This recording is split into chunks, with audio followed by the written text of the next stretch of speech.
السلام عليكم اخوتي العزاز. اليوم مشينا نتغداو شويه ديال السردين ان شاء الله باش نشوي في الشويه. المهم خليكم مع الفيديو ديالي، ولا عجبو الفيديو دير شي لايك وشي متابعه باش نقدروا نستمروا ان شاء الله في المحتوى ديالنا ان شاء الله. الله يخليكم مع الفيديو. سير دير شي كيلو ونص حبايبي. بحكم اليوم الجمعه غنمشيو نصليو صلاه الجمعه في المسجد. خطبته المعروفه بخطبه حجه الى منى بالليل. النبي صلى الله عليه وسلم بات والاقوياء باتوا واعطى الرخصه للنساء بها لظروف القاهره.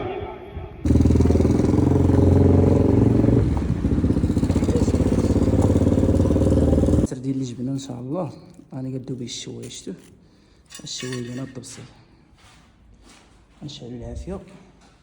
بسم الله. هما الحويدات ديالنا شفتو اول نديرو في الشوايه من بعد ما صلينا صلاه الجمعه غنديرو الحويدات على التشوا وان شاء الله نتغداو بها. بسم الله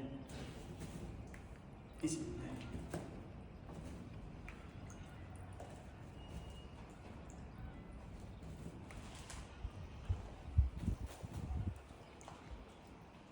الله. خوتي كنشعلوا العافيه بطريقه سحريه.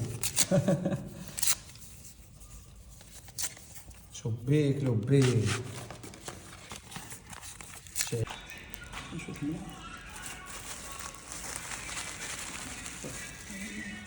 عاد ديال الاكادير اللهم بارك. اللي كلاه غيموت، اللي ما كلاه غيموت.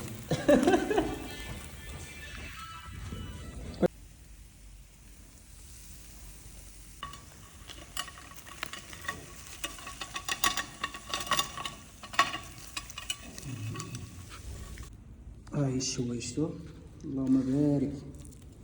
شدي الشوايه طابت تبارك الله. بسم الله. شوفوا يا سلام.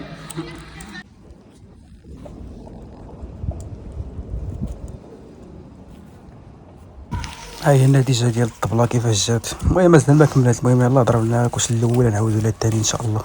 المهم يلاه باقي في العمل ان شاء الله، باقي كنخدموا فيها ان شاء الله. المهم شوفوا الخدمه ديالها كي جات زوينه تبارك الله. المهم اللي عجبو الفيديو ديالي يدير شي لايك وشي متابعه، وشكرا لكم بزاف.